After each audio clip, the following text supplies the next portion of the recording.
Hey, welcome back to another Mind the Mic podcast. I'm your host, Shubs, here with another very special guest in the building of the Maori persuasion.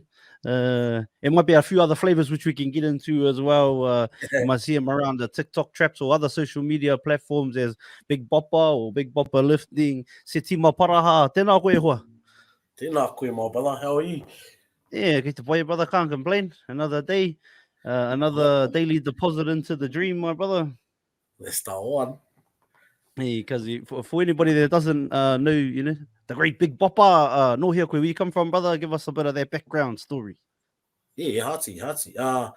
Ko putoa ki te maunga, ko rangitāi ki te awa, ko mātātua te waka, ko ruaihona te marae, ko ngai tamahoki te hapu, ko Ngatiawa te iwi, my bro. So, yeah, I hail from te whenua o Ngatiawa, which is the Te Teko region. Mm-hmm. That's where our roots are. But I was born in Porirua, born and bred down in Porirua till I was about 13, and then moved up to Whangarei for high school, and done about 7 to 8 years up there before moving over here to Australia. True. So from Te Teko, from Sigeo to grew up in the other Sigeo, hey, Porirua, let's get beat down, eh? From Sigeo to Yosa up in Whangarei. And then up in Whangarei, yeah. But the family come from Te Teko, so it's in the blood. Growing up in Porirua, what was that like? Cause in like what could did you? Yeah, Porirua, P Town. What was that like? Oh, very mean, cuz loved it. Yeah, I didn't really know Porirua had a rep until I moved out of Porirua. Oh, true, eh? It's like that, when you come from places and then it's not until you move out that people talk about them and have stigmas there. You don't know it because that's all you know. Yeah. And especially Porirua, if no one knows, it's pretty much a mob town. So it was always just mob. We never had any other gangs there, and you never had any warfares or anything there. It was just the mob were just a part of the community, cause and I had whānau in the mob. Like my uncle was in the mob, and he was well known there. So it was just like they were just normal ways to us growing up anyway. Yeah, 100%. But was there a place that you remember being, in that 13 years, like this place was the spot for the meanest pies or anything like that? Oh yeah, cause everywhere, bro. Oh, you had you got the creek. The creek was real well known for Canning's a lot of things. Yeah, Canning's Creek. Everyone that knows Porirua, pretty much first place they say is Canning's Creek. But I was born and raised in Porirua in Escort Park, bro. Okay, yeah. And, Escort Park. But probably the creek, bro, had all the mean kai. Yeah. Had all the pies, all the island food, pork buns, bro, everything. Yeah, it was on. Yeah. Where's the name of Setima? What's going on there? What's that name? Setima, yeah, so because I'm Samoan and Maori. Yeah. That's the other flavor we were going to talk about. Yeah, Samoan Maori and a Tokelauan background. Oh, true. I had a Samoan Tokelauan on the other day. I don't know if you know Bretta Wharaimo. Played for Parramatta Eels and played in the UK for quite a while. But yeah, he's Tokelauan from Porirua, from Cannons Creek, actually. Yeah, because Porirua's a pretty big toke town too. Yeah, there you go. And cookies, yeah.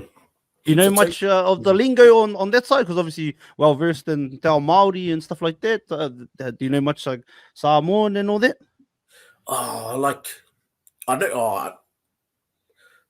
I know my culture, where I'm from and that, but your village, not really the language and all that sort of stuff. Because I was raised on my Maori side, so that's why I sort of, I don't know, I'm heavy influenced more on the Maori. Yeah. But that's where my name comes from anyway. Is the Samoan Bible. There's there's a verse in there that's the chest of Setima.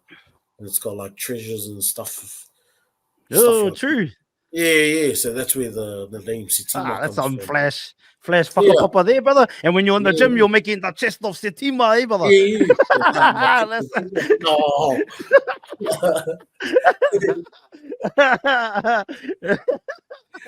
No. Yeah, the only one I know that sounds the same as the leaf of sativa. Yeah, no, Mickey, brother. No, oh, so is that on your mum's side, dad's side? How's it work? So my mum's the Maori side and dad's the Samoan Tokelauan side. Oh, yeah. But what is your mum and dad still together? Nah, they've been separated since I was like, I don't know, 2 or something. Oh, Since I was young. solid. Yeah. Do you have a relationship with your old man at all? Or? Yeah.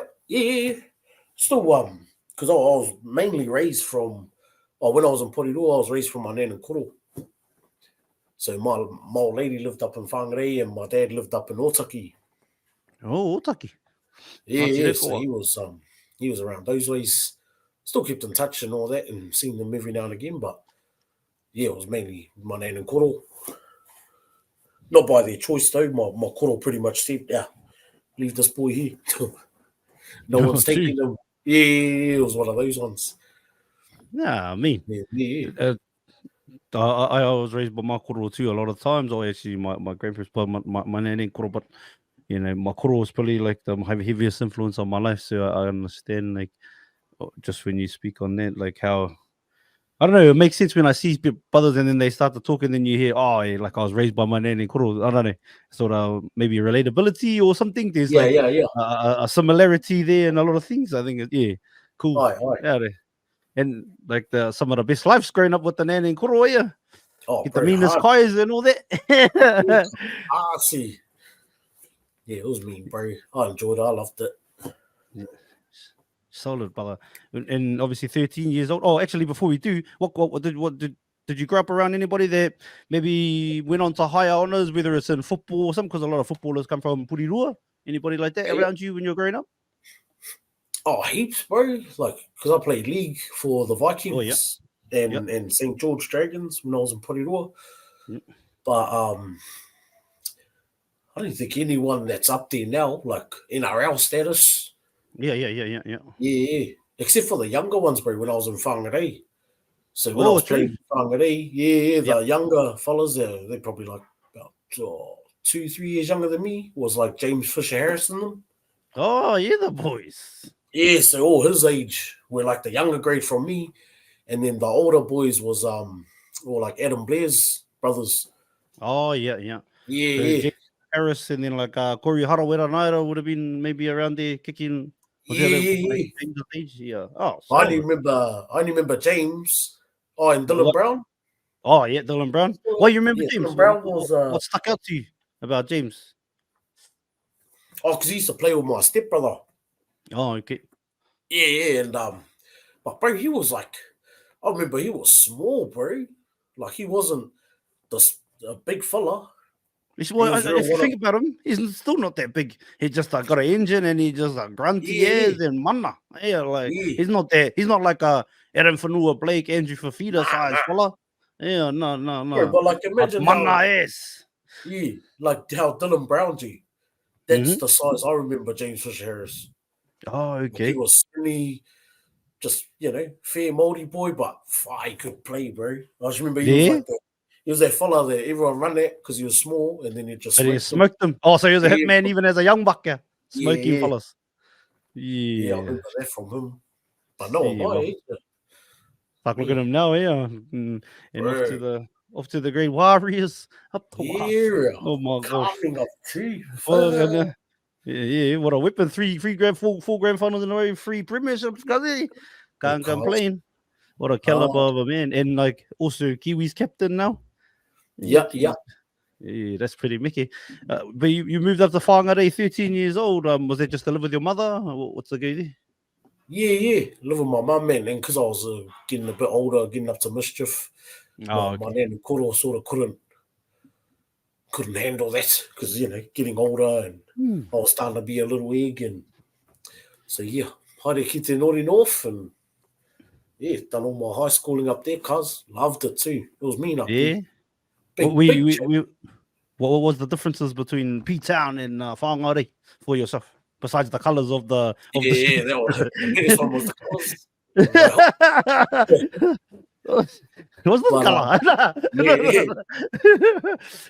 Well, the biggest change would have been I'd say a lot more Māori tonga up there at the time.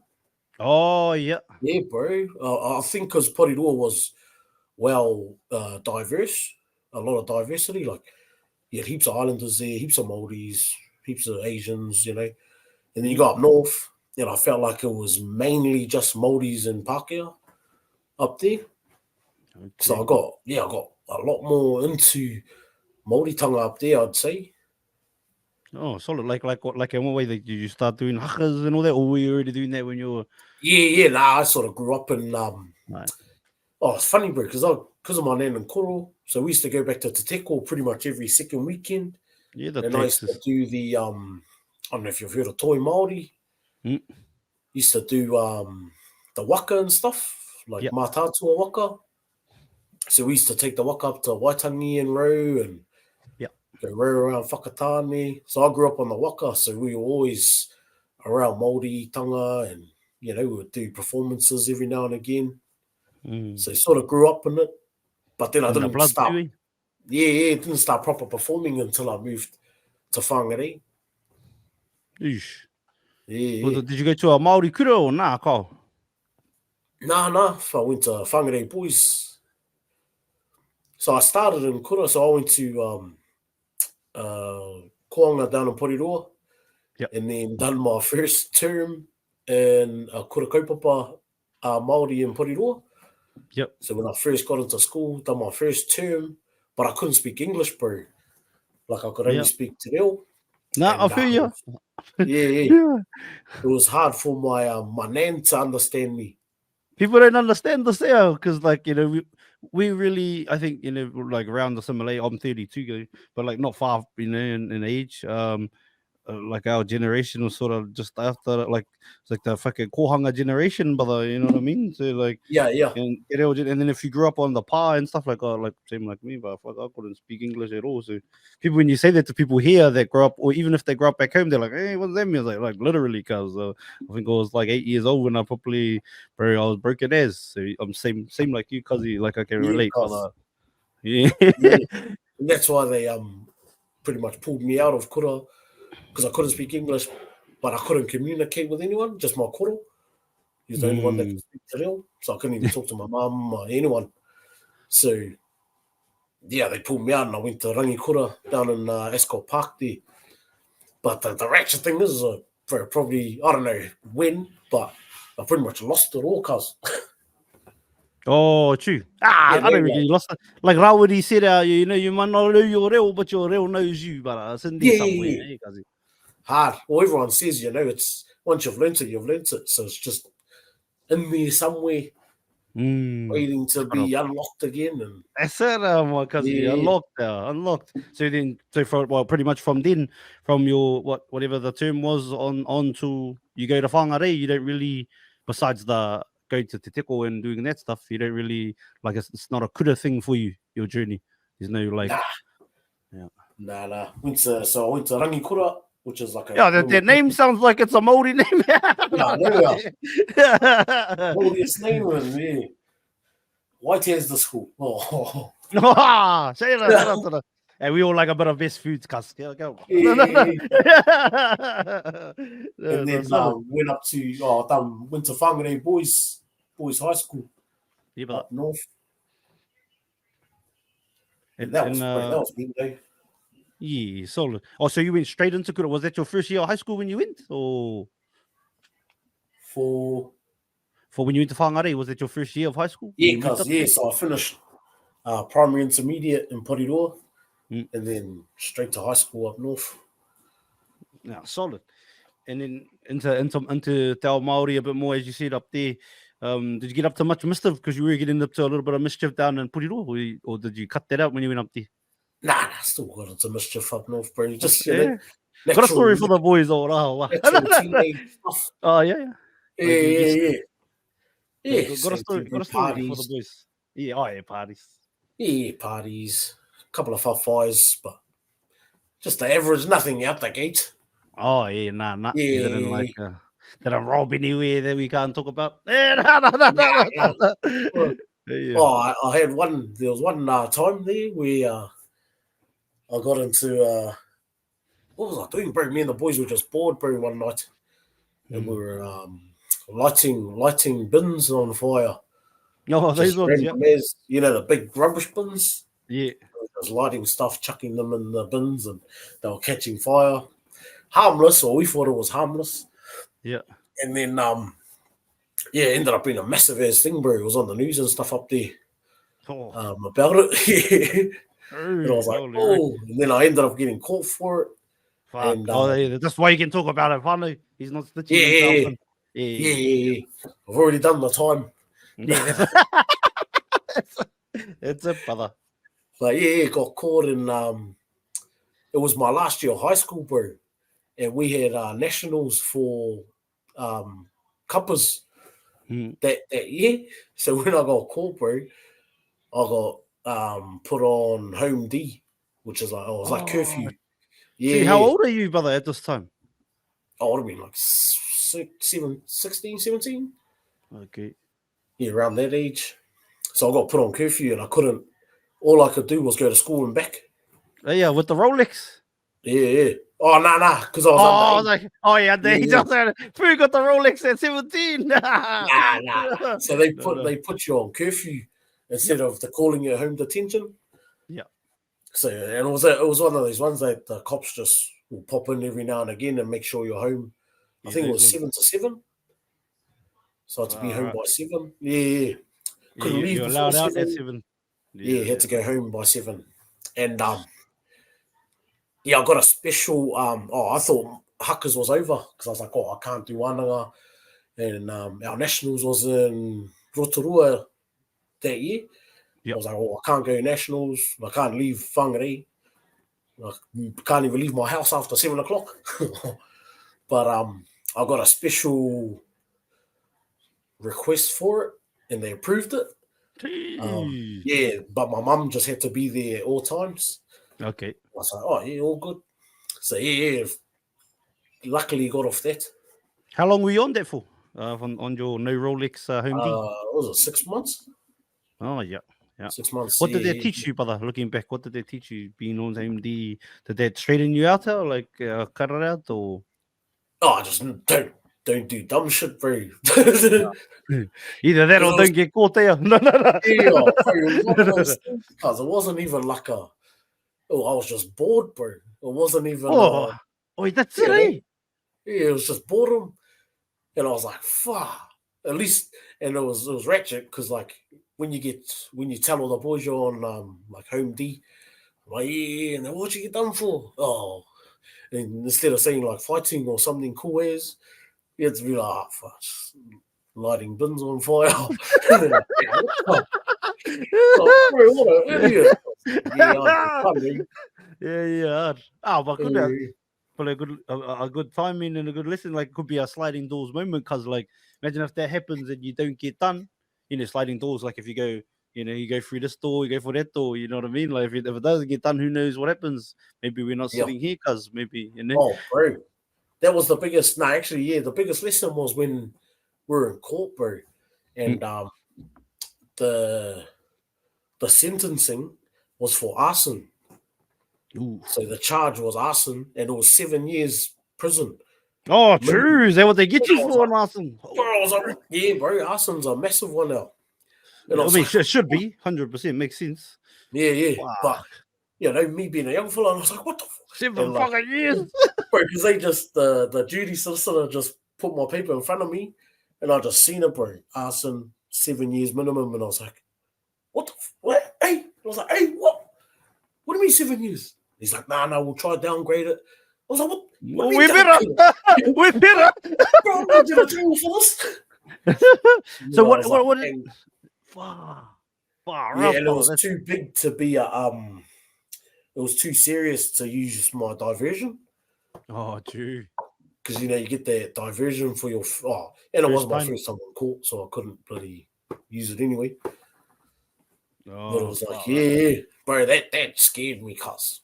And I was just so lucky, bro, that the judge was a good fella. Yeah. And he just knew I was just young, dumb, didn't mean anything serious by it.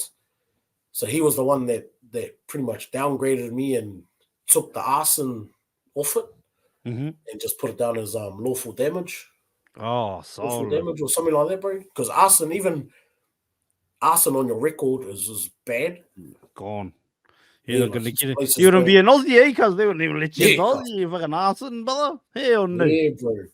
Yeah. So yeah, I was just lucky, real lucky on Yeah. that. Shout out to that judge, and then also Yeah, and shout out to you. Choosing a different path after that decision, because it's decisions that we're a product of our environments, right? And like you said, it's the boredom, and that's what happens a lot of the time, eh? Like kids ain't got no direction, you know what I mean? And yeah, cuz. if it wasn't for that, who knows where you'd be? So a blessing in Yeah, yeah, disguise, cuz, eh?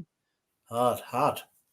Fucking too much, brother. Come out the other side of that. Because imagine that happens and the judge isn't lenient, cousin. The judge whacks the whole thing on you. You get asked, and then by imagine the person you become then. Maybe you're not the Yeah, bro. smiling, happy fella that's Yeah, just putting aroha, loving energy out to the world, brother. Maybe just the angry fella. You want to rumble everybody, yeah, hating the world. Like that 7 years could change so much in your life. yeah. Ah, Would have right, been bloody yeah. Would have definitely been a different fella, I reckon. Yeah, there. Big Boppa Oh. hiding there. No Big Boppa lifting, Big Boppa dongs. Well, it'd be big Boppa dog or big Boppa yo.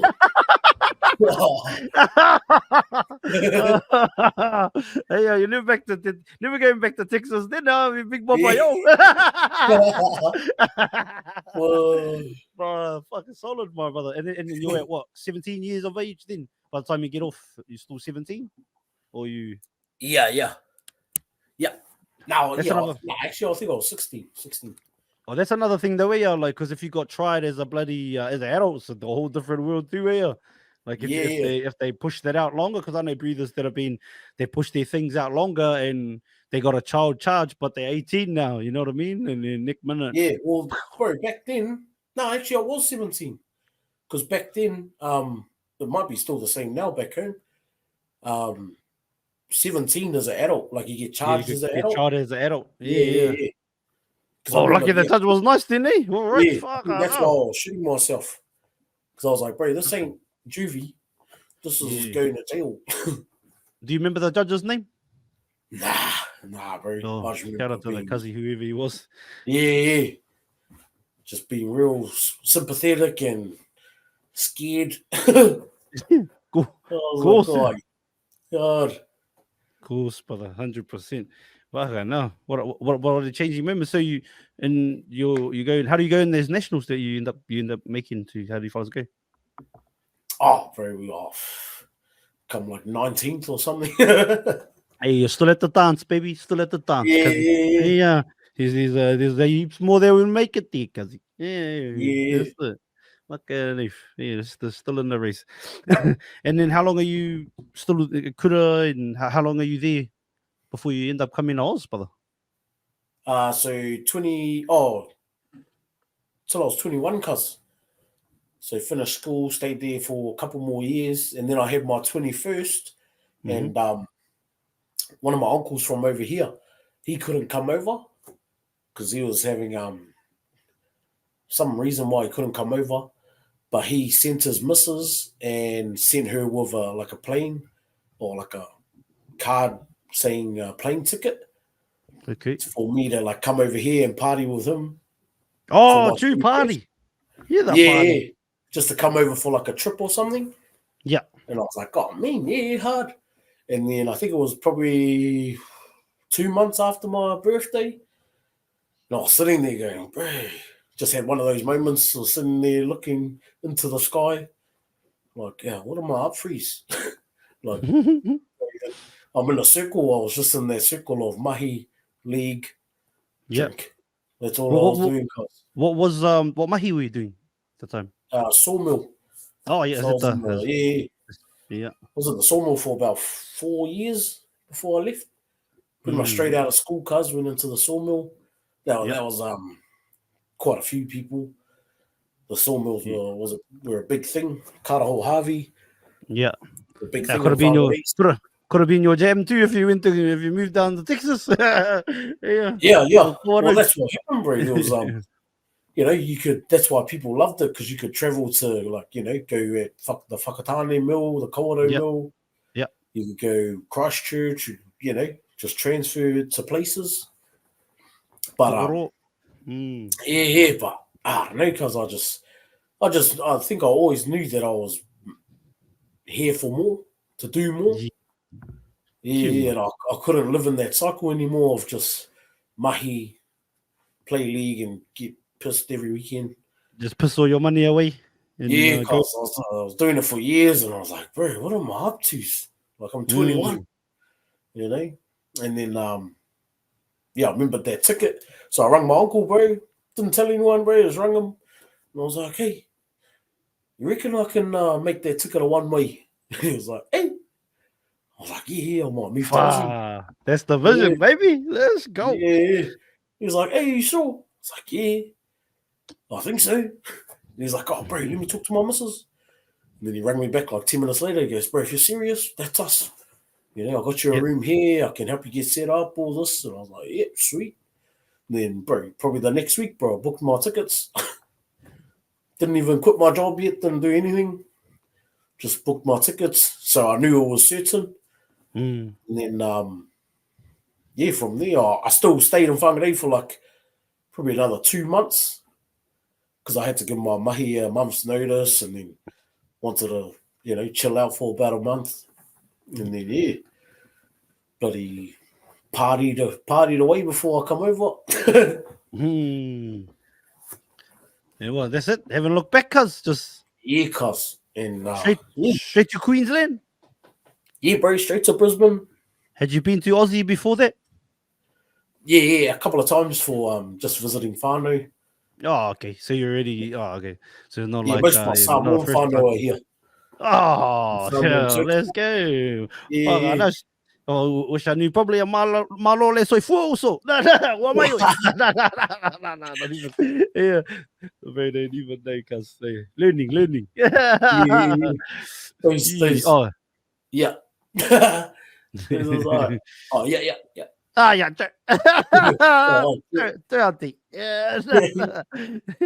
Also, is that what your uncle that you came over to? Was he on the was he also on that side of the farm? Yeah. He's Sartok.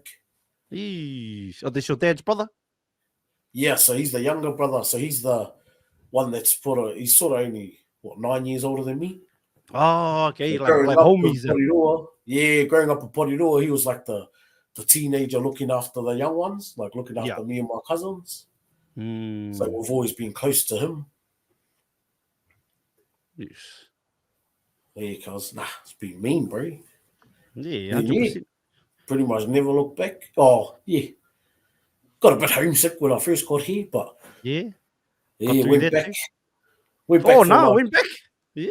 I went back for my bro's mum's tangi. So she passed away, and then I went back for that. And I told him, bro, I'm going to stay here until I know you're all good. And then, bro, I was there for probably about 3 weeks. And he was like, yeah, I'm all good now, cuz. And I'm like, nah, I think I'll stay just in case. And then a couple of more days went by, and I was like, yeah, I'm all good out. And I'm like, yeah. Nah, I still got you, my bro. And then another couple of days, he goes, you can fuck off back to Aussie now. I'm all good. I was looking at your ass. Yeah, I was like, but he knew there were better things for you over here, because that's get out of and here. Then he was like, bro, if you want to stay, just stay out. Like, don't try and use me to stay. I was like, I'll go back. And he goes, well, fuck off, all good. I'm all good. Yeah. So, I think that's cool too, brother, that you did that too. That you it shows your heart, brother. Shows that happy fella you see on the social medias is a real fella. That he actually do care to care enough for your bro to so stay here till you're good. Even though part of it was homesick, but to even have that in your heart to stay for the bro is pretty cool, my bro. That's one of my OG. Like, you got that tight circle. That's one of my brothers. Oh yeah, close as, bro. Yeah. We'll go to I come the up. depths with. Yeah, hard. You got. We all got a couple of those there in our life. Yeah. Hard, Yeah, bro. 100%. Not many, though. Not many of those fellas. Nah. Yeah, you know. Nah. Some fellas think they're OGs. Yeah. Yeah. Bro, I only know, bro, I probably only got 3 cuz that are like those, you know. All I have to do is pick up the phone and say, yeah, brother, I'm struggling. Yeah. Bro, I know the bros will be here the next day, you know? Fucking too much, You only brother. got Gotta have a couple of those, bro. Keep you grounded. I know. And I think like for myself too, because you just on there called it all. Like I loved it all over the place because I went to 17 different primary schools, so it's a bit of a different life. Like yours was 2 towns, so like bro, like so it's hard to even keep relationships, brother. You know what I mean? Like Yeah. you know, but you learn to talk to a lot of people. But yeah, I still got a couple of those, my brother, a couple of those. Yeah. And sometimes and then like one I even met brother when I was older, but it just clicked. You know what I mean? When I was an adult, cousin, it just clicked. Yeah. He actually jumps on here with me. Oh, actually, 2 of them. Yeah, they actually both jump on here, and we do like we watch the league, and then one of us just we jump on and just talk about being dads and all that kind of shit. Yeah. Oh, me. Yeah. So you know, sort of our own little space. Yeah. But yeah, I meet them older brother, but like these brothers will be the same brother. They'll Oh, be yeah, bro. in that little rope. Yeah. Yeah. Nah, solid. At I least you got see, them, bro. brother. Are they all in back home or? Oh, we're all We over got the a couple place, in Aussie. cuz. Yeah. Well, one's in Porirua. So he's one of the bros is, bro, we've known each other since Whangarei. Ooh, He that's lived. OG. Yeah. But it's even like generational. Like his nan and koro owned the house behind my nan and koro. Yeah. Oh, So true. my mum and my aunties grew up with his mum and his aunties, and then we grew up together. So it's one of those That's type brothers known yeah, since that's pretty much the womb. from the And womb then to my the other 2 tomb. brothers are the ones in Whangarei, bro. The boys are Yeah. the boys I grew up with in Whangarei. Nah, too much, But yeah, brother. I think 2 are back home and one's in Sydney now. Oh, Mickey. So when you moved over and you come back from that Whangarei trip, is that it? Just boom, rock and rolling, baby. How old are you at the stage? Yeah, cuz so what 22 by then, Yeah. and then bro, just been grinding ever since, bro. Done all the labouring and Yeah. delivery Hey, driving and all those sort of mahis. yeah. Just making money, bro. That was what drew me over here first was the money. Yeah. Because when you're back home, bro, you hear about all these fellas, rich as in Aussie, coming over Yeah. and earning all their big money, and Yeah. All the bro, cousins. I want to do that. I'm sick of living bloody week to week. And then come over here, grinded, and then about 25. I think I was 25, bro, when I first got into youth. Youth So mahi. I had another one of those moments, like when I was 21. I was sitting I was doing management. So I was in the office, bro, doing paperwork and stuff. And I was sitting there looking at the laptop like, fuck this, I don't want to do this for the rest of my life. Yeah. Hard. Like, Sliding doors. yeah, I'm like, bro, I hate doing people. I hate this stuff. Bro, I put on like 20 kgs, bro, when I got into management. Because it was all just this, bro. Paperwork, computer, doing jack all, bro. Yeah. And I was sitting there just going, oh, yeah, I need to change my life. And then just realize what am I into? I love working with the youth. I love all my nieces and nephews and playing around with them. And love, I was hitting the gym with a few young fellas. And I was like, bro, all right, let's see if I can get into youth work. And then, done all my certs. And then, Was bro, it I've hard, never mahi, looked back. was it hard to get all that stuff? Or Yeah, sort of. It's one of those things, cuz I'm one of those fellas, bro. Once I put my mind to something, it's on. there's no excuse, bro. Yeah. I don't care if it's hard or easy or So it was one of those. I was working, so I'd do four till 1 mahi, and then I'd go to course from 2 till 4:30. Okay. Yeah. And I've done that for about 3 months to get my cert. and just smashed it, bro. Just grinded, learned all I needed to learn, done my certs. And then the hardest thing was getting mahi, cuz. Oh, true. Yeah, because heaps of youth organizations, bro, are looking for like experienced youth workers, like in the field. And I was like, oh yeah, well, I got none. Like I've got life experience, Yeah, hard. nothing Which working is with youth. Mm. So that was the hardest thing. And then I was doing strongman, cuz. Yep. And I met this fella. You know Rongo Ni? Probably. Used to be the Australian strongman. Oh, true. He's Oh, a no, big. but check about that. I figure, yeah. If you see him, you'll know Probably him. maybe seen them on social media, but Yeah. like you told me. Yeah. Shout He out to does the all the bird. funny videos and stuff, cuz. Oh, yeah, solid. Yeah, he met him, started doing Mm-hmm. strongman with him, and I met this my bro Thomas. You know Thomas Stowers? Have you heard of Thomas Stowers? Korero. Who's Yeah, that from? he's a singer.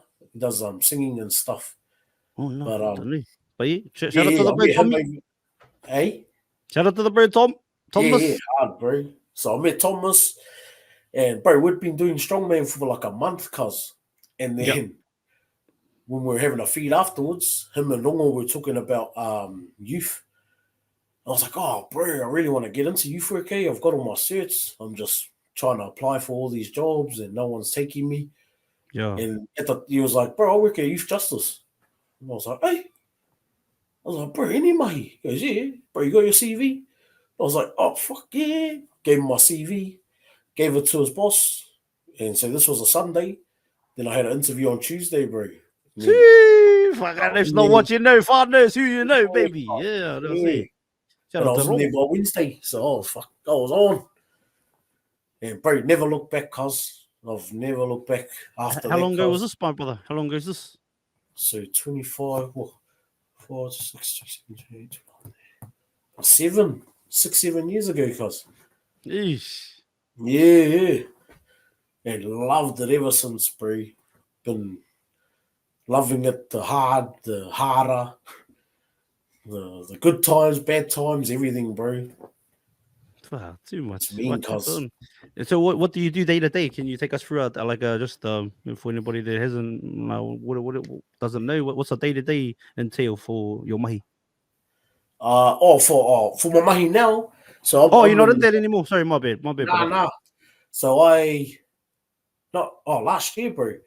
I sort of made a decision because I wanted to always sort of have a jam at disability as well.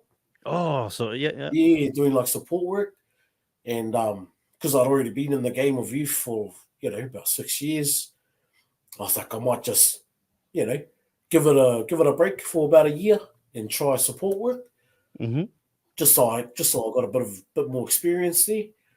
Yep.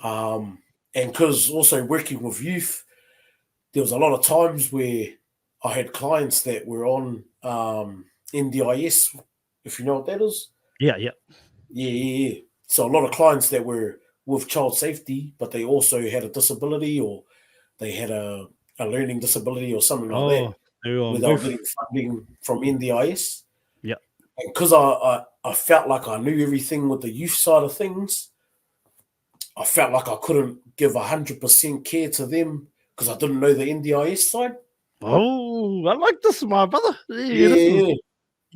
So I was like, bro, for me, I love being like the all-rounder, Like if I go into youth and say I was managing a house, but some of my clients couldn't, they could do all this, but they couldn't because of this, because of the disability side. Yeah. And I was like, nah, there's a way to make everything happen, bro. There's a way that I can fix this. And that's when I was like, bro, I need to learn up and I need a knowledge up on the disability side. I need a knowledge up on NDIS. So then when I come back to youth, because I'm always going to head back to youth because it's always been the plan. I got more knowledge in regards to NDIS in general and working with kids that have disabilities, which means I can cover both sides of things because instead of them being with us through youth, but then we have to work with another company that may not be up to, I'd say, my standards of care. Yeah. You know, where I'm not going like this with the other company. I can just be like, bro, come to me, cousin, we got all of it. You know, I can take care of you on the youth side, I can house you on that side, but then I can also cater to your, your disability or whatever you need. Because at the end of the day, bro, it's all about care, the whole care package. Yeah, the care package. The whole care package. But that's mean, brother, that you've seen like a pain point that you could sort of tap into and to go and let me go learn this side of things, yeah, so I can be well versed and apply it to the same mahi, to the same passion that I have. Yeah. Ah, good on you, brother. That's on. So, what's it been now? Over a year now, or year now? Yeah, it's been about a year and a bit now. But we've started our own company, bro. So I was only in disability for like maybe 6 months. Yep. And then I seen me and the bro that we're working together with youth. I brought him into disability too. Not wrong or another fella? Nah, another bro, my bro Bo. So we were like, while we were working in disability, because we were real like watchers, and I just seen everything about running an NDIS company. Yeah. And it's so, I wouldn't say easy, bro, but it's a lot easier than starting your own youth organization, which is true. Which is where I'm heading, or where I'm eventually going to get there. Yeah, both layers. And I was like, bro, if we start our own disability company, we get clients, we work with clients, but we can also build the company to be like this juggernaut of a company that, deals with NDIS disabilities and stuff. Yep. I can branch off and then I can start the youth side of things and do what I want to do with youth, but not being limited by the government. Yeah. Because all our money will come from the NDIS side. Was this show? Did you think this up, brother, or was this just called it all between the brothers, or was this show your own baby in your head? Like, we'll go this direction. I thought this up a while ago, and then when collabing with my bro Bo and also our sis Lauren, because she was already an independent support worker. Oh, solid. So us three are the directors of Disrupt the Narrative. So that's our company. Yep. And say that name again too, cuzzy. Disrupt the Narrative. Ooh, and what's the core principles of the Disrupt the Narrative? Because simple, bro. If no one disrupts the system will never change. Oh, beautiful, and that's right, brother. It will stay on an everlasting loop, brother. It's been set up that way to continue beyond whoever created it and beyond whoever's in place now. So you're right, brother. And then because the government, bro, is in it for itself, pretty much. Just the hard truth, bro. It's not in it to help anyone. It's not in it to do any of this, bro. If it was, if they were there to help people, bro, there'd be no homeless. There'd be, All right, talk about it, baby. Let's go. All of this stuff. So you can't tell me about the people when the people are struggling. Yeah, but you're right, brother. And there would be, no homeless or very, very limited. You know what I mean? And there's a lot, and especially in cities, and not even in that. There's people that are homeless that you don't even see, that live in homes that are like, just abandoned. You know what I mean? Those are homeless too. There's so much. Because I was homeless a little bit when I was a teenager over here in Perth. And because shout out to the Maori whānau, shout out to the Macaskals, shout out to the Olds, they took me in, brother, and I credit a lot of my life to them, brother. Like, not like obviously I had to go and grab things by the grab the bull by the horns, but if they didn't fucking take me off the streets, cuz I don't know who knows what would happen, brother. Sort of like you with the good judge you had, my brother. Same thing, sort of thing. Yeah. Shout out to the Olds, baby. Put me on the straight, not the straight and narrow, but just like this, give me a shot, cuz Yeah. Cool. But cuz I'm all about disrupting the system now. I love it. I love a good controversial insight on things. Yeah, like what kind of things like can you think of anything recently that like Just like anything that I believe in, cuz. yeah, yeah. Anything that I But truly believe in, bro, I'm willing to fight you to the death for, that's Especially the way, brother. if I know it's right. Yeah. If I know it's right and in my heart, I feel like it's the right thing to do, bro, I just don't give up. So Mm. it's the same with disrupt the narrative. Our whole principles on there is to pretty much support all our disabled clients, but in a way where they can we want them to feel heard, feel normal, Mhm. feel like their disability is not a disadvantage. Oh, flipping It's that narrative too. Flipping the yeah, narrative cuz, like double entendre, not just the disrupting the narrative as in the government narrative, but also the narrative on disabled people and stuff yeah, like that. Switching disrupting changing every mindsets. narrative, bro. Disrupting how Yeah. people see them, disrupting how they see themselves. Yeah. Just real empowering stuff, bro, is what I love. Yeah, this And that's mana, my brother. yeah, cuz, and that's where, well, it's sort of all of that sort of started with the youth, bro. Because for me, working in youth justice, I seen that whole youth justice system, bro, and it's broken as the hills, bro. Like Yeah. it's not made. It's pretty much made to babysit, young juveniles that have offended. It's not really made to help. It's made to Mm. help them, but on a level where it's like, say they need to get here, bro, but they're helping them just to get about here. Yeah, but not enough. As soon as you want to push that barrier, bro, they're like, no, no, no, we can't do that. I can't approve that. Can't approve that program because all this bullshit. Can't do this because of all this. I'm like, but that's the help that they need, bro. They Yeah. don't You need know what this I reckon now, boss? Oh, okay, carry on. Okay, how you doing? program. Oh, No. I think like you said, brother. Like if you're disrupting the narrative, right, and the system itself is set up to keep itself going. So, like I grew up with a lot of a lot of my koro worked deeply in like a lot of prisons and a lot of that kind of stuff. And I was a little GV when I was a kid too back then.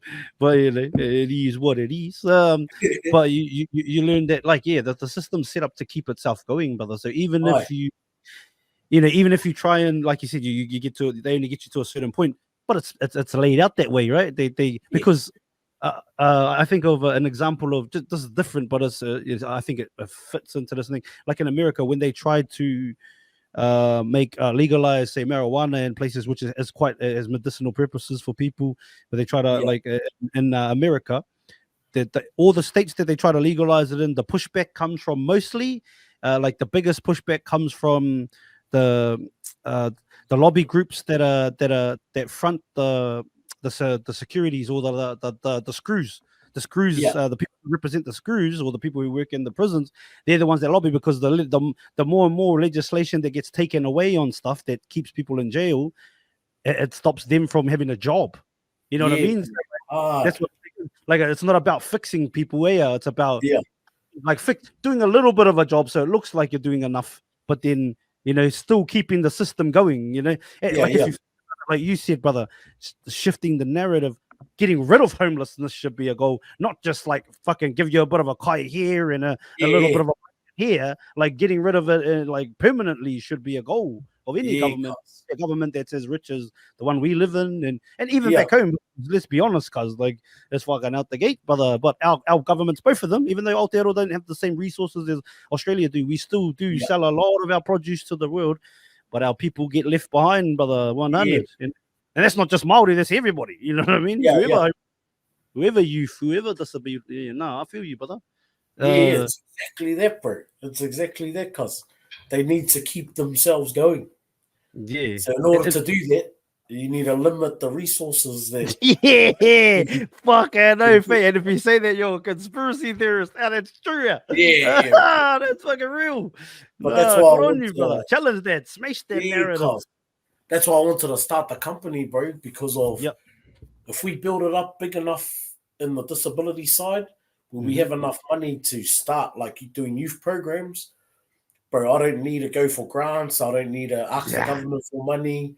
All I have to do, bro, is run programs that I know our youth need. I don't have to run it to a certain degree so I can get that funding, so I can get that money off the government. Because I got the money, you know? I have the money. All I have to do is run my own programs, G. And then just prove to the world that they work. Yeah. And just then proof to the ones around you. Yeah, fuck, good on you, mother. Straight up. That's awesome, man. For anybody that's like, oh, you're just using like an American prison system. Well, just the education system in general. Let's look at that. Yeah. Like, I'm not saying there's anything wrong with education, because we should all be educated in some form. If you want to, like, if I go into surgery and and if a surgeon hasn't, gone to the highest universities or whatever he has to do to become that surgeon, but I'll get the witties for sure if I knew that. The brain just learned in the backyard in Bangladesh. I'm probably gonna be like, oh, cuss, I don't know, But the whole education system itself, right? It's set up by the Rockefellers in the 1800s to make robots to work in schools. I mean, to work in factories, like literally. That's why we're taught to sit down, shut up, put our hands up when we want to talk. And if we figure out a problem a different way than the teacher solves it, and you can't show the working out, you did it wrong. But if you get the same answer, how did I get it wrong? Or if I do it a different way, because the whole system, that's why, like assembly lines, right? Assembly lines in factories. That's why there's a fucking bell in school. Like you're literally, like schools are created to literally, one, make you a robot, but also make you a robot while your parents, who are also robots, go out and work in the system. So what the cousin's doing here, challenging narratives and breaking through there, it's one, you're gonna get pushed back because it's outside of what's created. All they want you to do is keep their system going to create, like and it's not conspiracy, it's true. John D. Rockefeller was the fucking, the head of the American Education Board, as well as the head of the what's it called, the fucking American Cancer Society. A crazy thing about this is the bro created petroleum stuff, and the petroleum was killing a lot of people, like petroleum stuff, and in a lot of the products that people were putting on their skin or even ingesting. That's what was causing it. So the whole system set up to keep itself going, like the brother said, and like I said, beyond whether it's the education system. And I'm not, like I said, I'm not telling anybody like don't go to school or anything, do whatever, but like you got to understand too, if your education is only up to the teachers and you don't engage with your children too, like after school, and say, hey, what did you learn today? What's going on? Then they're only gonna be taught by that system. Like you gotta also like we grew up doing mahi kai and all that kind of stuff. Like I think it's invaluable that we do that kind of stuff, because that teaches us shit that we don't learn at school. You know what I mean? Like, but it's hard. 100%. So I think it's awesome mahi that you're doing, cousin. I'm very passionate about just breaking the system in general as well, brother. Like for sure. People that think the government cares about you, like they thought, oh, the government cares about you when COVID came, but like if the government really care about your health, why they let smokes be legal? Why do they let fucking fast foods be on every corner? That they're like, come on, if they really care about your health, let's be honest, you know what I mean? Like there's so much. Why do they let alcohol be real? Even that, like they ban something like weed, there's a whole nother thing beyond that, and which is the whole banning of weed was because of there's a guy called William Randolph Hearst who owned Hearst Publications in the 1800s, which was a huge publication company in America. And hemp, which we know today, you can make pretty much everything you can make from hemp, like so much shit. But there were papers that were produced back in the days that said hemp was a wonder plant and you can make everything from it. And William Randolph Hearst didn't own any hemp farms or anything. He owned forests with trees. So he said, fuck that, I don't that's going to take away from my shit. So he started producing papers saying that weed was making Mexicans and blacks in America kill people, rape people, but it was rubbish. Of course, we know, like, if anybody just makes weed, I'm not saying, I'm not even being an advocate for weed. I'm just talking about narratives that were set, right? And then that narrative set. So then we got like from the 1900s all the way to like, and then I think it was President Nixon in America, who they done studies on people that if they were hooked up to bongs, they hooked them up to bongs, these monkeys, and they lost all their brain cells, and they said, oh look, weed kills brain cells. But it was a flawed study, because when they did it, they also forgot to show that the people who had their brain cells, the monkeys that had their brain cells killed, also were never given oxygen. So it was more the oxygen that killed their brain cells than the weed. Like all of these flawed narratives, cuz that are set out there in society, like, you know what I mean? And you know, that shapes the way we think. And it goes back to that little boy on the corner that said, read all about it. People believe that little kid. How the fuck do we know what he was reading was for real? And that was the only news back in the days too, because now people like yourself, myself, platforms like this, and all our different platforms, we can disrupt the narrative. You know, it doesn't have to be a one person, you know, conquering. We can conquest together, you know. So I think that's beautiful. Anyway, sorry, brother. As you can see, I'm also quite passionate about that kind of corded on my brother. And fucking keep going, man. Flip it, baby. Flip that narrative, smash it, cuz and get that funding, like knowing the angles that you're gonna take to bring the funding. I think that's beautiful, my brother. Go get it, man. Yeah, bro. Hard. And anybody that's able to or listens to this on any platform, forever, if you can, to all the brothers, his mahi, as you can hear, he's passionate about youth, but also passionate about disabled youth, and passionate about not just fucking looking after them and babysitting them, but actually taking them to the next level. Even that, brother, if you feel like I just thought of babysitting there, like daycare, right? Daycare is just is fucking straight up just organized fucking babysitting too. Like, you know what I mean? Like, and they fucking, even if you get the fucking subsidy, they still fucking cost an arm and a leg. Like, bro, they pimping people out here. Straight up, cars. They make you pay for your kids to be looked after while you go work for the system to keep the system going, and then they brainwash your kids as well. Like, you know what I mean? But don't forget taxes, cuz. Oh, yeah, of course. You gotta pay the government back. Yeah. I'm like, bro. Yeah, but no proof of, like, no true proof of where it goes. You know what I mean? Or no invoice. No invoice. Like, all of your salary this year went on this. Yeah, exactly. Yeah, and none of that. This teacher for this, or and that's it, brother. Yeah, and, well, even the teachers though, because like they get all right, Putia and Aussie and everything, but like if a teacher is one person, right, and even if they're educated, shout out to the teachers that. But if you're given 30 kids and you're one person, it doesn't matter who the fuck you are. You can't teach them, like, you know what I mean? Like, you can't, like, even if you have like you want to sort of be outside of the system, working with inside of the system, but trying to break the narrative inside of the system.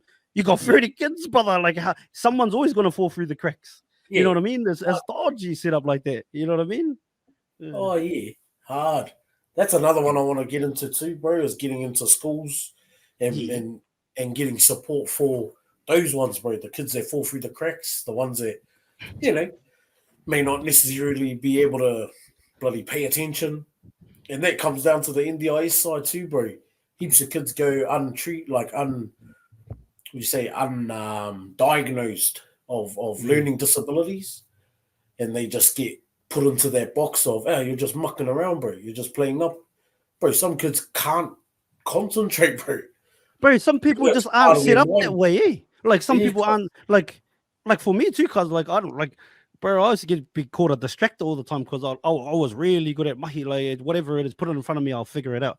But then you get bored, G. You just, now what do I do? Or even the brothers that just didn't want to do it, G. Like, you know what I mean? Because like they don't learn that way, cause you know what I mean. Like we're all different. There's 7 billion people on this planet. Like how are we gonna learn? But there's only one system and one way. Like in the Western society, there's only one way to learn. You know, I looked at stats too, cuz about how kids that start primary school, right? They start primary school 5 years old. They all have the imagination to create their own Narnia, their own Harry Potter, whatever. You know, just using some examples of imagination, right? And by the time they finish high school, only 5% of those remaining kids, the kids that remain there, have that same imagination, because it's been culled by like life, obviously, but by repetition. What do they do the most day to day is go to school. You know what I mean? And it doesn't mean that you can't still have creativity, but I don't think it's like, it's not weird that most of the people who are artists, who are the most famous artists, most, you know, like some of the biggest comedians, all of these kinds of people, a lot of them don't finish high school. You know what I mean? Or even entrepreneurs, when it comes to entrepreneurs, because business isn't taught in schools at all. Like, they teach you 1 + 1, all this kind of shit, but they don't teach you taxes, like you said. They don't teach you how to pay those. They don't teach you about quantitative easing. They don't teach you about interest. They don't teach you none of that shit. You know what I mean? Because if they teach you that shit, then they're pimping they're wrecking their system. Oh, sorry about that. No, bro. Exactly, bro. They don't teach you anything you need to use in life. They just teach you all the stuff that, you know, is bro, pretty much rubbish, bro. Yeah, even having your kids. Go. Yeah, even having kids inside, brother. Having kids inside when the sun's out, when vitamin D is one of the best things for you. You know what I mean? Like Yeah. having kids inside for fucking 6 hours at a time or whatever it is. 5 hours a day. Like you know what I mean? And just live like in the desk, looking straight at a teacher at the end. Like you're literally programming them to conform. That's all it is. You know what I mean? Yeah, I seen like this crack up as meme, bro, on I think it was Facebook, and it was like the world in 19 or 18, buddy, da da da to 2024, and everything's changing around the world, and then they're like classrooms in 18, da da da, and classrooms in 2024, bro, exactly the same. Nothing's changed. Yeah, because that's the system, but exactly that's the way they want it. Like, hang on, brother. Andrew. Like, why is the world changing around us? And then one of the most important things in life is educating our kids. Yeah. And it hasn't developed. Yeah. What's going on? It tells you right here, bro. Yeah, 100%, because it doesn't the system. Well, it's exactly how it was meant to be. You know what I mean? Yeah. It's exactly how it was when I said about like earlier, like, oh, whatever, that's not true. It's 100% true. They wanted to make, they wanted to create a place where you could get, you could create people who do work, robots, as I said, for the free thinkers. You have a group of free thinkers and people who you want to not be free thinkers. And how do you not make them free thinkers? From the age of 5 years old, put them into a place where they're fucking taught how to think. And that's it. And then you just drum it into them. And even if you get to the higher like echelons of education, like again, like there's nothing wrong with that, bro. Like if you're a lawyer, doctor, whatever, like good on you, cuz or whatever, you're a surgeon. But again, like unless you've got like that uffy outside and you have different things, and if your only education is in the books and in your teacher, I understand why a lot of people do lose that creativity, or why, like I said, most billionaires don't finish fucking high school, self-made ones, self-made millionaires, because it's the free thinking's taken out of your mind, because like you're just even sitting down with a lot of these footballers, because a lot of them when they retire, it's hard to adjust because they've got to set their own schedule, where since they've been a kid, 5 years old, they know where to be, what time, and then when they get started in football, everything's done for them. They know what weights they got to do, they know what work body they got to work, what they got to get strapped at this time. But once that goes away, a lot of them get, if they're not set up after, a lot of them get depressed or whatever, because they're so used to repetition, they're not used to setting their own schedule. You know what I mean? And having to figure it out, and they get lost. They're doing better at mahi with that now. I guess like the RLPA especially. They know what they're up to there. But imagine like how many brothers after football, like in the 90s or 80s, then like, whatever, mid 2000s, just fucking 100. Finished, and then thank you. Later, Bob. Pat you on the bum and see you later. Like no love or anything. Gee, even the Super League, because these is hectic because they don't got any governing body, like, or not governing body, but no players authority. So they got no RLPA there.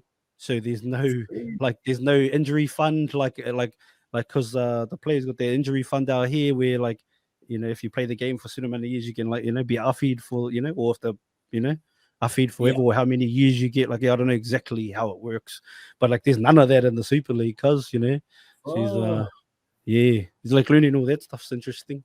Let's see. Disrupt those narratives, fun now. That's it. So, how did you pop out like the old social media buzz? When did that start happening? Or how long have you been posting videos for, my brother? Very far. I think probably been in it for a bit now, since like probably 7 years now. I think 7-8 years. What about the TikToks? Bro, since like Snapchat, cuz. Sending all the aunties the old fucking thumb. So cuz started on Snapchat with a few heaps of the other boys over here, like like J Muck and all of them, and that's how I started getting into it.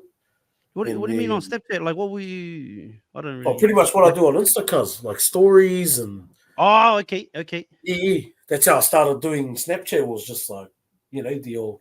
I used to do the more than not my fun, no, and then that was like my catchphrase. And I used to just post up throughout the day. Chat fun. Well, pretty much what I do on Insta now, cuz. What you still do? Yeah. Yeah, I used to do that on Snapchat. And then started doing I was always into the gym. So then I put Mahi After Mahi bought that brand out. And because that was just a saying that we always used to say back home, bro. It's like, bro, that's us. Go put in some Mahi After Mahi. Like, yeah, safe. You know? Then, yeah, sort of transferred onto Insta when I started doing powerlifting. Yeah. So that's why my Insta tag's Big Boppa Lifting. Yeah. So I started Insta pretty much just for powerlifting, bro, to put all my powerlifting content up. And then started doing like skits and that with the boys. And yeah, my Insta just started growing.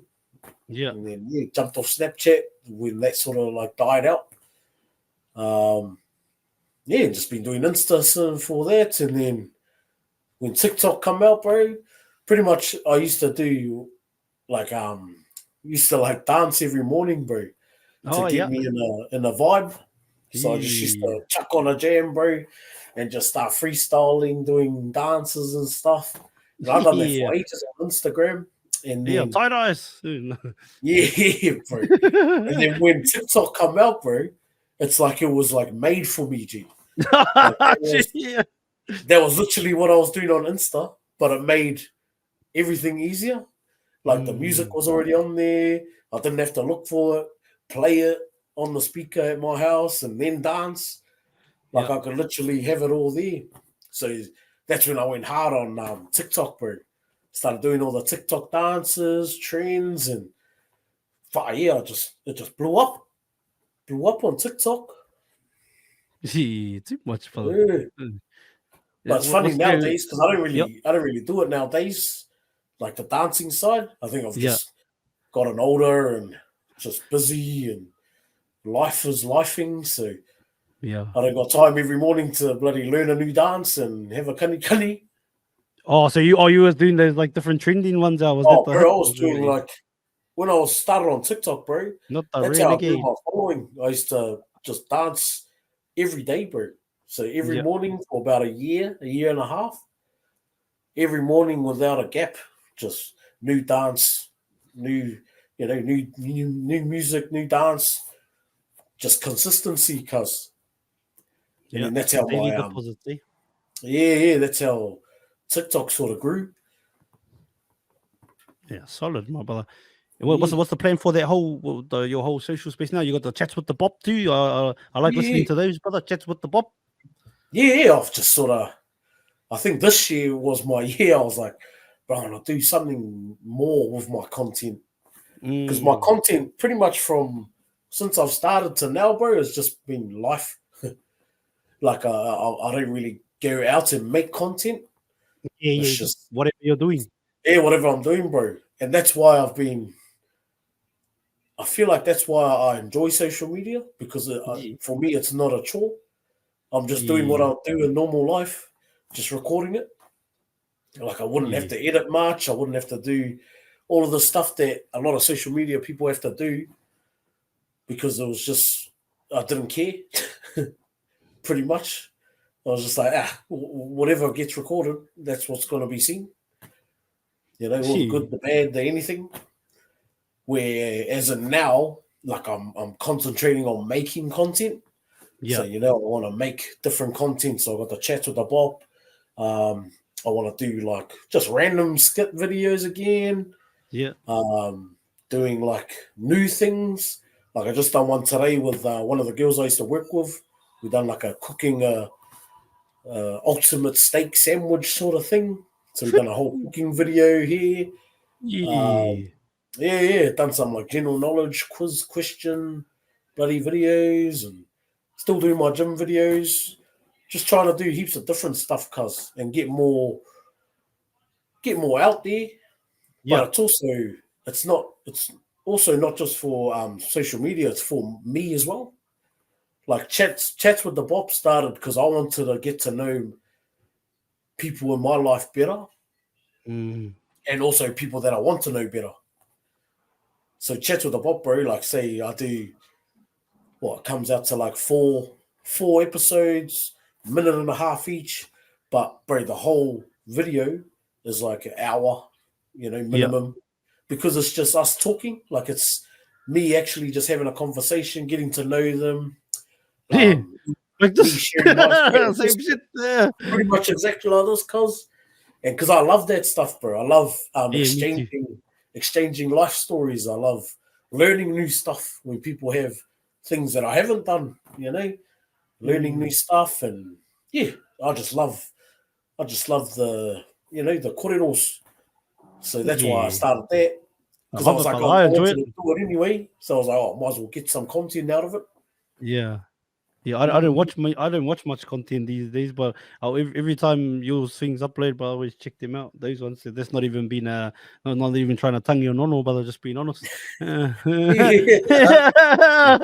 Actual, because I was just and like I don't even know these people, but I'm just like I just like that brother of like what's let's see what the brother or how the bro's gonna take this or whatever. I think it's cool. It's cool to see. Yeah, and different types of people too. Not Yeah. just focusing on like social media people that everyone knows. Nah, everyday people, brother. Yeah, Exactly. I cuz. I love that, brother. Yeah, That's what I try to do. Like I try to give some of the fun, but heaps of them like, oh, I don't want to get on camera. Yeah. Yeah, yeah, fuck.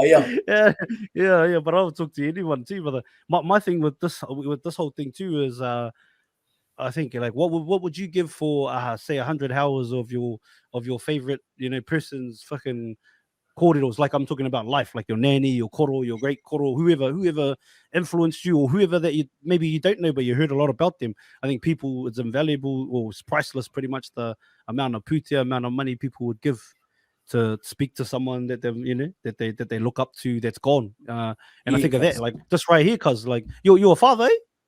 Yeah, yeah, yeah. Yeah, even that, like, one day your tamariki could, like, if they could see this when you're not right, or your mokopuna or your great mokos, they say, oh, Mm-hmm. there's a kōrero and all the chats with the bop, they can check those out and see what was my koro like, like this shit can live forever, brother, as long as the Yeah, power yeah, stays on. If it turns off, then well. yeah, Oh, back in the morning, now we go. Back in the bush. Because, but yeah, that's my whakaaro with it all too, G. Like, on top of just getting to know people, like whether they're a football player or just an everyday human being, but that has an interesting story. yeah, They get, we get to listen to their voices, get to live on forever, or as long as the platforms keep them. yeah, cuz. And that's it, eh? Everyone's got a story, bro. Everyone's got a Yeah, story, cuz. We wouldn't be here if we didn't have a story. You yes, know? some of the Even if some of it's the a best boring stories come story. from. Yeah, we all, Yeah, but someone's story, it might yeah, not be yeah, boring to someone else. You know what I yeah, mean? Right? Relatability, I think, is subjective, right? Because like you built your platform on just being you and doing what you do every day. Some other people might think that's boring. Some other people, like heaps of people, obviously think that's cool. But then, yeah, yeah, just yeah. like there's probably someone that they like we would think about, that's not my flavor. But so other people like it. There's 8 billion people on this planet, man. You Yeah, can connect with cuz. so many. You can relate Yeah, to yeah. so many. You know. 8 billion of them probably think this is boring, but I didn't give a fuck. Yeah,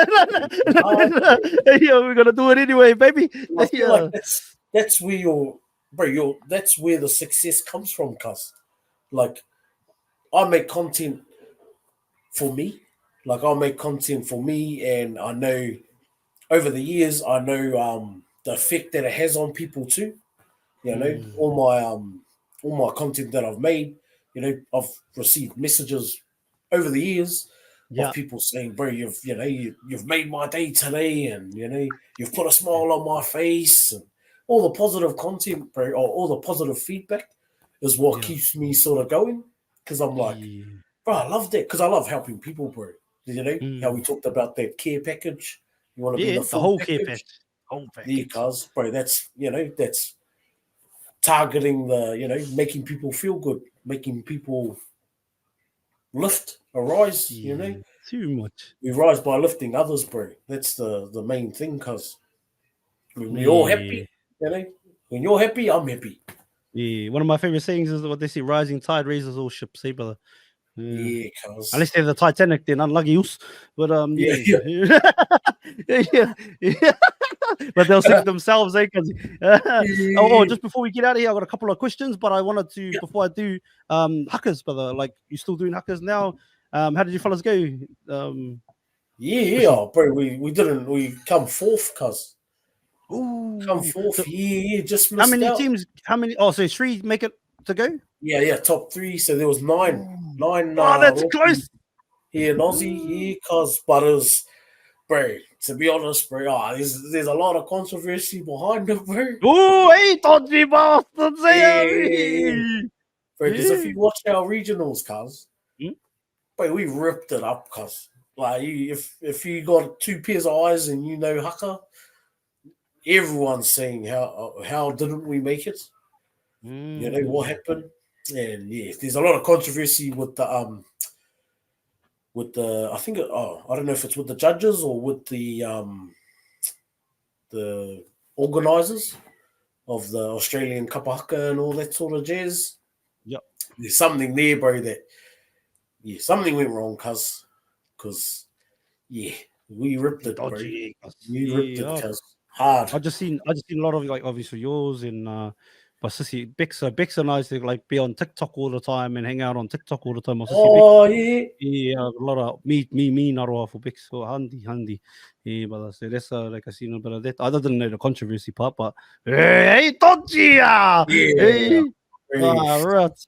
Well, so if you could pick one to get booted, who would you boot? No, you don't have to say it if you don't want to. Bro, they're the top 3. Nah, Yeah, that's take them all out. my man. Nah. Take them all. Much aroha, father. Much aroha, eh? Yeah. No. Oh, well, Wow, fucking. bro, every So group was mean, Jazz. I plan to Every go group again was next gangster. year. Next year, running it up again, brother. You stay solid in the huckers, or you hanging up the pew I'd pew? say so, bro. Oh, we'll see, cuz I'm one of those. I live life like as it comes, Mm, I try not to look too far ahead yeah, because that's when you sort of lose sight of what's going on right in front of you. So yeah, it's one of those. Yeah, if I'm in the good position when that comes back around, I'm in yeah, there. yeah. You know, Doggy style. Yeah, killed it. hard seat. Yeah, that's the way, brother. What does that environment mean to you? Like, especially being an adult now, cuss, and like getting into the hackers environment in another country. What does it like? Does there obviously being away from Oh, home? Is bro. there some corridors Yeah, you can give it on that? just keeps Some insight. our culture alive here within us. It's another version of it. Mm, We all keep our culture alive here. We're just walking around. We are embodiments of our culture. So that's one aspect. Then you got me with my mataora, like being over here. There's another aspect of me keeping my culture alive and fresh in everyone's face. yeah. And then kapas is another aspect of that. So it's just another aspect of holding our culture alive over here. Yeah. Speaking on your mataora, at what age did you receive that? And Only a couple of years ago, bro. I've had it for about 2 years now, maybe. have you had any? Has anybody give you any stick or any assholes or any like Nah, fault? Like have you? Nah. not really, bro. I think it's because of how I look too. Like no one, I don't think anyone would come up to my face and say anything. Yeah. But And probably the also, energy you put out there, brother. Smiley yeah, fella, as well. Putting out good cuz energy, yeah. Not walking also the type around of fucking. No. yeah. I'm not walking around trying to staunch everyone else. Yeah. Yeah. 100. So I think that's a reason why I haven't got any negatives towards it. Oh, Mickey. But only people that sort of ask or people that like stare and look and ask are just more curious, bro. Ah, solid. Because they can obviously see it's not like a gang tat. So it's Yep. not like I've got a bloody fist over here or something over here. So, they obviously know it's something cultural, Yeah. but they're just really intrigued. And then you get the ones that have, build up the guts to actually ask. Yeah, what's the And they're the ones corridors? I What the love, questions? bro. Yeah, Yeah, just like, what's the meaning of this? Or does it have a meaning? Or is that like a chiefly title? Or is that, people just have questions. And I love it, bro. Well, what does it mean? All that sort of jazz. Yeah. So, yeah. Shout out And to those I'll people. happily stop and answer all their questions, bro. Because that's us, spreading our culture, bro. Being Maori. You know, I have a real bad taste in my mouth to people that have a matoro or moko kauai, and then Okay. people ask and they get real offended. Yeah, And it's yeah. like, What's the go? bro, I just look at them and, what the fuck do you think they're gonna? You think that's normal? Like, this ain't normal at the moment, you know? Yes, yeah, yeah. Obviously, they're gonna look. Obviously, people are gonna stare, bro. This, Mm. this is literally just our generation. That's Like, silly what? though. Yeah, I get mad for someone asking a question about Yeah, your bro. facial tattoo that they might not have seen before. Oh. Yeah, but it's cool because Uh, I make people aware of it too. Like even like my my family and that, like my nieces, because I've always got my nieces with me usually. yeah. And if we're like at the shops and everyone's like, Uncle, look, they're all looking at you. Look at them all looking at you, you know. They must have a problem, da da da. And I'm like, I just look at them and go, look at me. If you see me walking around and I'm not your uncle, well, you'd obviously look at me, eh? Like you'd stare at me. You're like, holy Rick, look. You know, it's not necessarily a rude thing. Nah, It's just people are like, intrigue. that's something I've never seen before. Yeah, intrigue. Yeah, Yeah, cuz. Like if yeah. you've seen No. someone doing bloody backflips through the shopping centre, You're gonna look. you're not gonna walk You're past and gonna... go, oh, he's doing backflips and carry on walking. You're gonna stand there and go, whoa, look at this fella, you know? Yeah. No, you're right, fella. It's just natural. Yeah. Yeah. Wait, but but even like, cause I don't have a matua, I didn't even have a lick of ink in my body, but you know, besides probably I don't know some tar that's consumed by the air outside, but that's about it. No, but like, yeah, I got none, cause but I notice over here, they do like to stare too, more than usual, Yeah. more than. Yeah, but back home it's you know. It's whakahihi Oh, if you bro. stare at someone too long or you want a piece, yeah. So it's a bit Yeah, different. yeah. Like, yeah. You Yeah, get it. bro, But they good on do you, brother. stay Having that they approach. stay all the time because and Yeah, it's of just course. But like you said, they're gonna. Yeah. yeah, If they ain't you get seen it used before. to it. I was getting stares before I had my matora. Yeah, let's go. Bro, you just Because I'm so big sexy. Let's go, baby. Yeah. you know, big My black brother. fella with dreads. I was already Yeah. tatted up. So I was, Yeah. obviously you just Yeah. gotta you gotta be more aware and be just more aware of people and understand people to be like, oh yeah. Unless they're like looking at you like angry, and then that's when you're like, the fuck? What? Yeah, What are you yeah, that's looking at? different. Yeah, that's Yeah, different. that's Yeah. different. But Energy. yeah. Because I've had heat, bro. I've had more people. It's mainly with a few of my sisters, bro, that have moko kauai.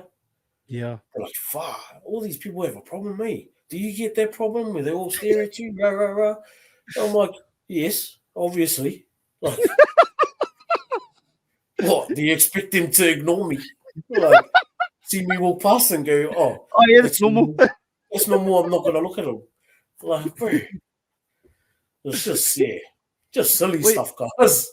where did you get the mindset you have? Because like it's not common cause to have the self reflection that you had like 21 years old to be like cars or even the 16, 17-year-old that did the burn in the rubbish and say, bro, I don't want to do this again. Like, and then Yeah, there's the 21 years old of like, I don't want to just fucking drink and fucking work and then drink and work and like, fuck, there's more to life. Like, where did that whole whakaaro come? Even the pivots you've done, heaps of pivots in your life. You know, yeah, realizing I don't want to be in an office no more. I'm 20 kgs heavier. I want to get out of this fucking thing and I yeah, want to yeah. move on to the next phase. Where do all those whakaaros come from, or where does that mindset come from? You think, brother? Because that's a beautiful thing you have. I think even the letting people see you, but not getting offended, not being angry about it, and understanding that it just comes from a place of intrigue and not Yeah. down putting. Where does that come from, brother? Uh, to be honest, I don't. I think it's just knowledge, bro. Over time, Mm-hmm. like being more in tune with myself, like being more emotionally mature.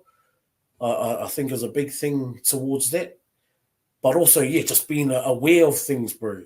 Like actual aware of things as they are, and Mm. not trying to see things to, not trying to see things from my perspective, trying to understand life in general, bro.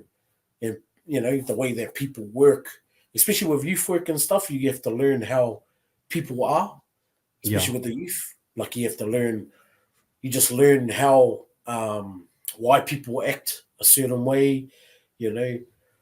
Some people might be angry all the time, and then you sort of realize, you learn that they might not necessarily be that angry at you. They might have stuff going on in their life. They might have financial troubles that's going on. They might have baby mama drama. There's all these things in life that can affect other things, bro. And just being more aware of that, bro. I think it just comes from education, like life, learning these things along the way. And yeah, because when you're saying that, brother, when you say to the youth, but you had that already in you when you're 6, 17. You knew you didn't want to go down. A lot of times our brothers out there and cousins, then they get in the same situation, bro. They didn't learn. You know what I mean? And they carry on because, like, how did you, like, you know what I mean? There was obviously maybe it was innate, because maybe it was just in you, because it comes down to my whānau too, bro. My family, of course. Like our family's always been like mahi dogs, bro. Always been grinders, like, from my koro to my mum to my aunties, all the people that raised me, and have always been mahi dogs. But then all the men that I've had in my life, in regards to uncles and that, they've always been good men, like loving fellas too. Yeah, like proper. Good there men, you go, cuz there's the answer, I think. On top of what you gained along the those journey. together, it was creative. Mahi dogs. Yeah. So I got that work ethic from that, and always wanting to be better from that. But also love and understanding. Yeah, and then got the understanding on people and all of that sort of stuff from being around good role models, bro. Yeah. That's beautiful, cuz. That's beautiful. Okay, I can see, like, obviously we haven't met yet, brother. Haven't met yet, but you seem like you just have that a beautiful ahua cousin, a beautiful waidua. So hey, don't lose that, my brother. Keep shining that on the world. And thank you for all the insight. If you could only have one kai for the rest of your life, what do you choose? One meal. One meal. You can't combo up like this meal, that meal, slam it together. Give us a one meal, cuzzy. What do you go? Oh, that's easy, cuz. Sausage and mash. Ooh. Yeah. Bro, I grew up on that now. Yeah. Are you having gravy or sauce or nah? Just as is. Oh, I have a bit of watties. Yeah, the watties. And the tin. Bit of flavour, but bro, just sausages and mash, because I could live off that, bro. Is there a specific sausage that you like from a place or anything? Like, probably the Preston beef Preston ones from Porirua. Oh, those ones. Yeah, cuz. Those are those or the Hellers sausages. Was it Hellers back home? Yeah, well, you're effing. Yeah, that's the one. I think so. Yeah, I know what you're talking about. Yeah, mean. Yeah, on too much. There you go. Beef ones. Yeah, beef. Yeah, the beef ones. Beef. There we go. If you could have one superpower, which one do you choose and why? Oh, bro, the power to take pain away, cuz. 100%. The world will be a happier place, bro, if people didn't have to suffer.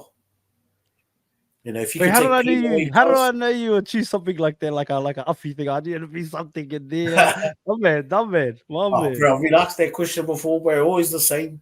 Yeah. Even not necessarily taking like if you're learnings away. Yeah, if you're dying, you're dying. It is what it is. Yeah, unlucky. To take the pain away, bro. Okay. You can die in peace, cuz you can die bloody trying to climb a mountain, or I've seen so much of my close ones, especially our queer and krawa and stuff, just wither away, bro. Just slowly die. Yeah, they slowly can't do this. They can't even walk. They're bedridden, all that sort of stuff.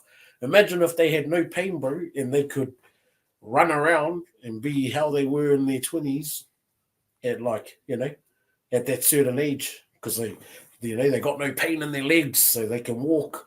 They got no pain in their fingers, so they got no arthritis. They can literally do all of this. They can go out and play with their mokos until the day that they just pass on. Yeah, good on you, brother. So you're not trying to give them more life. You're just trying to give it a more livable life. Yeah, a more livable life for the life that they have. And just pain in general, bro. Yeah. Just I take like pain it. away, cuz take mamai Pain away. away. Yeah. Yeah. Setima Paraha, the pain away guy. This guy. Yeah. It's beautiful. Because if you got any advice for anybody that wants to get into the mahi that you're into, cuz do you got any pieces of advice for them? I'll probably just do it, cuz. Don't think about it. Don't double guess it. You know, if you really want to get into it, just find the right. It's sort of like any mahi. You'll have to find all the right certs that you need for whatever, if especially in youth and stuff. Yep. And just get there, bro. Just do it, bro. Do any sort of youth mahi because you need the experience, bro. That's what I've found. I wouldn't be in the position I am today if I didn't work in youth justice if I didn't work in child safety, because I wouldn't have known the system, you know. And being in those systems, I know that they're broken, and I know how to fix it because I've done it on sort of on the sly. I've done sort of programs that have helped youth, and they're better men and women today, not doing what the system said. So I know it works for some. So best thing to do, bro, is just to get in there, grind, get some experience, get some bloody knives thrown at you, get some fellas calling you an ugly cunt and all that. Get all the bad in there, get all the good in there. Yeah. And just make sure, the key thing is to make sure your why is stronger than, anything that life can chuck at you. You know, if your why is strong, but it doesn't matter what the government say, doesn't matter, what the kids do or say to you, your why is strong enough to stay in it, and you'll see the results, cuz you'll slowly reap the rewards from just doing the mahi, bro. Yeah, solid. Your love of the Roosters, brother. Where does it come from? Oh, bro, it's just the number one team, cuz. Yeah, they. I think it was. Oh, fuck, when was it? It was like back in the day when, Michael Jennings. Oh, he's there now, but back when he was in his prime. Yeah. I've always been a big follower of Jared. Oh, yeah, Brazy's like one of those, because I just love how he plays. Passion. Hearty, but dirty, but loves it. They had that team with like Sean Kenny Dowell and Anthony Minicello. And, Sonny Bill and all of that. RTS on the wing too. Yeah, RTS on the wing, bro. You had old Frank Pornuasala in there. All those days, bro. They were just. I just loved all the players, bro. And I was like, bro, that's my team, G. That's my team. Solid. Oh, so you didn't have a team growing up? You didn't have a team growing up? Oh, Warriors. It was probably the Warriors. Oh, one of those fucking Transformers, yeah. Oh, bro. It was the Warriors because I didn't understand. Oh. Yeah. I didn't understand until, I understood league and the players, and I was like... Yeah. No, there was you. I like you. Oh, so you haven't jumped back on the bandwagon back on the bandwagon now? Like obviously the shit the last with the weeks, Waz. Yeah, now people are jumping on. I'm looking at my cousin like, hey, I'm sure you go for the Broncos. Oh, yeah. Sure you go for the bloody bunnies. What are you up to? I'll stay chookies all day now. Cock-a-doodle-doo, man. Better than now. So who they playing in the grand final? We'll probably play the Panthers this year, I reckon. Panthers again, 5 in a row. Yeah, and then we'll make it. Yeah, they just End it. They gotta lose. Yeah. Okay. Greatest Rooster of your era that you've watched. Greatest Rooster of your era that you've watched, like of your time. Oh, Jared, bro. Yeah, hard all day. Bro, solid. Been the enforcer for what? Is he at 300? Yeah, he just did 300 a few weeks back. Yeah, brother. 300, bro. I thought because I forgot he played back row at the start. Remember, he played Manly back row, and then he was front row. So because it would have been him, but Jesse Bromwich just made the first prop to start at Yeah, prop and play starting, prop eh? all his career. Yeah, to start at 300. That's crazy, man. But yeah, Hard, bro. what a weapon. Wait, the Dolphins are going all right too, eh? Like fucking still. I thought Bro, with it's all the like injuries that be falling off the yeah. planet, but not even. Thought they would have Oh, been falling off the flat earth. they got the bloody super coach. That's why. Yeah. For Hard. What do you reckon about the Kiwis giving him the chop and just going with Stace? who? Because he was going to be he put his head in the ring for the Kiwis coach, but the Kiwis went with Stace instead. What do you think about that? Bro. Hard, bro. Stacey's on. It's Hard. Oh, 100%. No doubt. legacy, bro. Yeah. I feel Legacy. like it's like, hard. It's good. Sometimes those coaches, especially if they come more Aussie, like they don't want it, or like they wouldn't want it as much for Aotearoa as like someone like Stacey. Yeah, I feel like it's the passion is more there with Stacey. Like it'll mean way more, bro. Way more. Like Bennett when won Mook's a got bloody up. World Cup with the Kiwis. Yeah. Well, there's some good chat on that too. Yeah, how he pretty much that I had on this podcast, just how the bro would just crack jokes with people there, like he's just talking about how he was in that camp, and like trying to balance everything out. I think because Benji was in there, and then Benji said, and then he got asked, Benji, what shoulder do you prefer to tackle with? And he's like, like I don't care. And then Wayne's like, is that because you miss both as much tackles with your left as your right? Or something like that. just having a laugh, but just bantering the boys, He's a good fellow. Yeah. Even apparently he he'll even manage the boys' money, not on some like dodgy take your money stuff, like literally transparent and just look after the boys, how to save, because a lot of our brothers, financial literacy is not taught. So I think managing, like even in your mahi, like he's not a youth worker on that, but he's done a lot for men over the years. You know what I mean? That's probably what makes like great coaches, bro. Yeah, 100%. Like, bro, anyone can coach a footy team. But 1%ers like that, cause that's what makes you a great coach, because the players are gonna want to play for you. You're not just looking after them on the field, like you care about their whānau.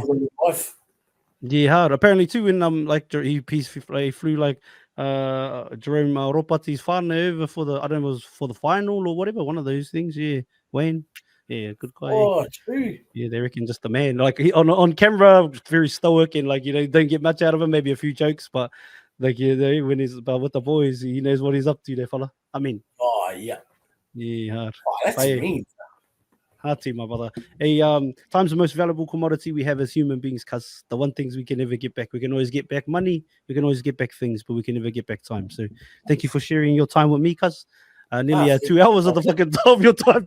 Yeah, I don't know. My brother, I didn't even expect to go that long, but shout out to the bro. Good, bro. As I said, cuz I love the corridors, bro, because I love the exchange of knowledge, the exchange of stories, bro. That's what our people's all about. Aye, journeys. Well, that's how we learned, He reo ārero, Our pūrakos were, obviously told through, through mataora and moho and all these other things, but also through, through kupu, passed down. Yeah. You know what I mean? So our waiatas and all that. So I'm grateful, my brother, and I hope this isn't I'm sure it won't be the last time when I come over to Brizzy. If you'll feel free, we'll go for a bit of a bangers and mash somewhere. Hearty, man, very hearty. Always welcome. Keep killing them, my brother. Who knows? Maybe I might be lucky enough to get on chats with the pop one day. Maybe, bro, we'll see. Definitely. Bro, if I ever come to Perth, cuz you hit me up, cuz. Put it on me. Holla. No mind, my brother. Thank you so much for watching this full episode of Mind the Mic. It takes a lot of time, energy, and effort to create these episodes. So to know that you've watched and listened to the entire thing means the world to myself and all our hosts. If you could, before you leave, please hit the subscribe button and share this episode out to as many people as possible. It would help us so much. Thank you again to everybody that's still here, still watching. Thank you for all your comments, all your shares, all the DMs. Appreciate you all. Make sure you follow us on every platform. Have an awesome morning. Have an awesome night, depending on where you are in the world. Mind the mic out. Oi, have you hit the link in bio yet? Watch full episodes on YouTube or listen on Spotify, Apple Podcasts, and all streaming platforms. Do it.